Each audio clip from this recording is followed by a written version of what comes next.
Hello, my friends. Welcome to CJ Reads Books. I'm CJ, and today I'm going to be doing a review on Lirael by Garth Nix. So, let's get into it.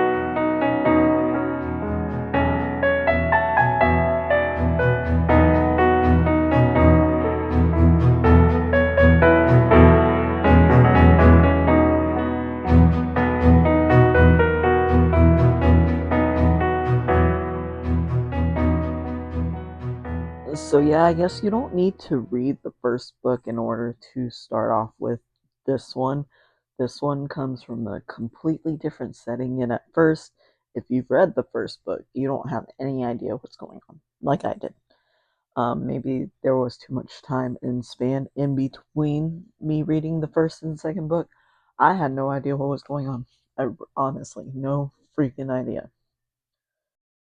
There is a trigger warning, death and unaliveness, so if that's a problem for you, please don't read this book. This review will contain nothing about it, but there is trigger warning of that. The main character is Lirael, and she struggles to fit in. She doesn't feel like she's a part of the community, blah, blah, blah. And she's never felt whole in there. And this is all big foreshadowing for what's to become. And I was a little surprised at the ending because I was not expecting that. It was weird. It was really weird. But yeah, my favorite character was, as is everybody else's favorite character in this book, apparently, the disreputable dog. He's amazing. He's awesome. They also brought back another side character from the first book, which is amazing and awesome. It's cool. So there are two POVs to this. Even though the back of the book summary only states that there is one main character, there are two, and it switches constantly between their POVs. Maybe like each character gets like 3 or 4 chapters before it switches over. So it's not that intense of a POV switch. But naturally, they're two vastly different characters with two vastly different characteristics, different personalities. And it's surprising how many authors do that with their main characters. I mean, yes, it would be boring if everybody's main character was the same, headstrong, stubborn, good guy, turned even better because they inherit something. But it's a little cliche, it's a little overused. But I said this book spent so much time building the story. It didn't get interesting until about page 200.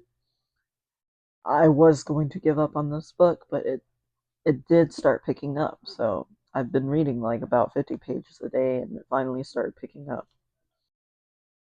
And like I said, the ending was very unexpected. I was not expecting that to end the way that it did,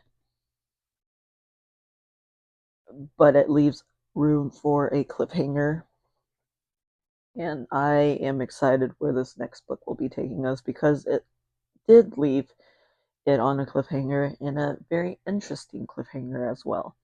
So I'm excited to see all the old characters get reintroduced in the next book. I gave this book a 3 out of 5 stars because it didn't really wow me that much, but it kept my attention long enough for me not to be bored or not to DNF it. So,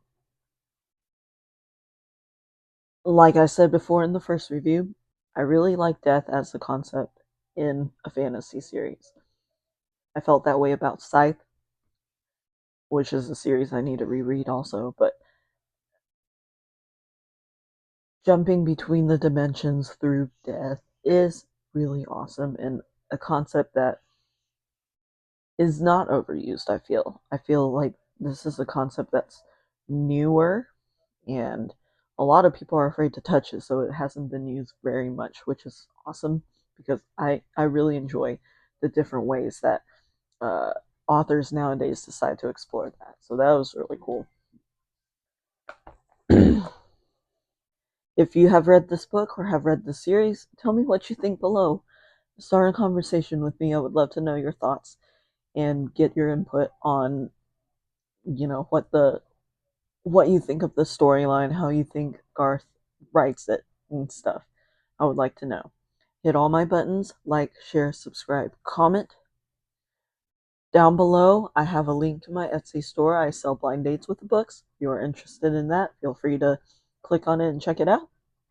Even further down below, I have a link to my Patreon. Patreon is a monthly paid service, and if you pay for my monthly membership, you will get exclusive access to all my videos literally the minute after I edit them. So you are the first to see the video. And also, finally, I have a link to buy me a coffee.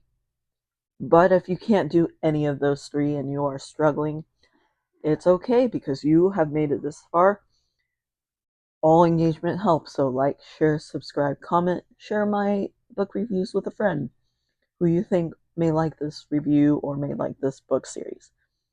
And again, I thank you, Robert Willem, for being my one Patreon member right now. Thank you for supporting me. And with that, thank y'all for being here. Thank you for watching me on YouTube, on Instagram, wherever you watch me. And have a great day. See you in the next one. Bye.